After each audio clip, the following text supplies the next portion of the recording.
নমস্কার বন্ধুরা, আমি লিপিকা। আমার নতুন একটি ব্লগে আপনাদের জানাই অনেক অনেক স্বাগত। আশা করি আপনারা সবাই ভালো আছেন এবং সুস্থ আছেন। আজ মহা জন্মাষ্টমী, আজ গোপালের পুজোর দিন। তো দেখুন, সকাল সকাল আমরা বাড়ির অন্য কাজবাজ ছেড়ে নিয়ে ঠাকুর পুজোর জন্য রেডি করছি সব কিছু। প্রথমে তো বাবলি আর ওর বাবাই দুজনে মিলে বেলুন সাজাতে ব্যস্ত ছিল। আর এবছর পুজোর দায়িত্বটাও সম্পূর্ণভাবে ওদের ওপরেই ছিল, কারণ বুবুন এবছর খুবই ছোট, আমি করতে পারবো না। সে কারণে ওদের দুজনকে বলেছিলাম পুজোটা এবছর তোমরা দুজন মিলেই করো। তো বাবলি প্রথমেই স্নান টান করে নিয়ে গপুকে স্নান করাতে বসে পড়লো। ও আমাকে আগেই বলেছিল যে বাবাই আমি কিন্তু গপুকে স্নান করাবো। তো আমিও বলেছিলাম ঠিক আছে, মামকে স্নানটা করাতে দিও, পরে ফুল সাজানো বা পুরো পুজোটা তুমিই করো।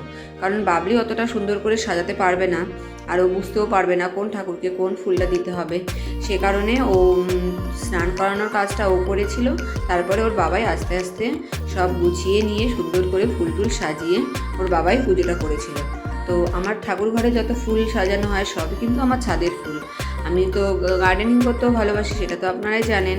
আমি সে কারণে আমার বাজার থেকে আর ফুল কিনতে হয় না। ওই মাঝে মধ্যে যে ফুলের মালাগুলো কিনতে হয় সেগুলোই আমরা কিনে নিয়ে আসি, আর বাকি যত ফুল সব আমার ছাদের থেকেই তোলা হয়। তো দেখুন, গপুর জন্য সুন্দর একটা ছোট্ট মুকুট এনেছে, কত সুন্দর। তারপরে এই যে মালাটা দেখুন, মালাটা এত পছন্দ হয়েছিল আমার। তো আপনারাও জানাবেন মালাটা কেমন লেগেছে। তো তারপর গপুকে সাজানোর পরে লোকনাথ বাবাকেও সাজিয়ে নিয়ে তারপরে সব ঠাকুরকে সুন্দর করে ফুল দিয়ে সাজিয়ে গুছিয়ে তারপরে ফল কাটা, তারপর গপুকে সব রকমের ভোগ যত, এবার তো আমি এবছর তো আমি ভোগ বানাতে পারিনি, মোটামুটি বাজার থেকে যেগুলো পেরেছিল ও বাবাই কিনে নিয়ে এসেছিলো। তো সামনের বছর আশা করি আমি খুব একটু বড় করে করব, আমার ইচ্ছা আছে। তো এই যে আমার ঠাকুর ঘরের পুরো সাজানো গোছানো কমপ্লিট হয়ে গেছে, আপনারাও দেখুন এবং আমাকে অবশ্যই কমেন্টসে জানাবেন যে আমার ঠাকুরঘরটা আপনাদের কেমন লেগেছে।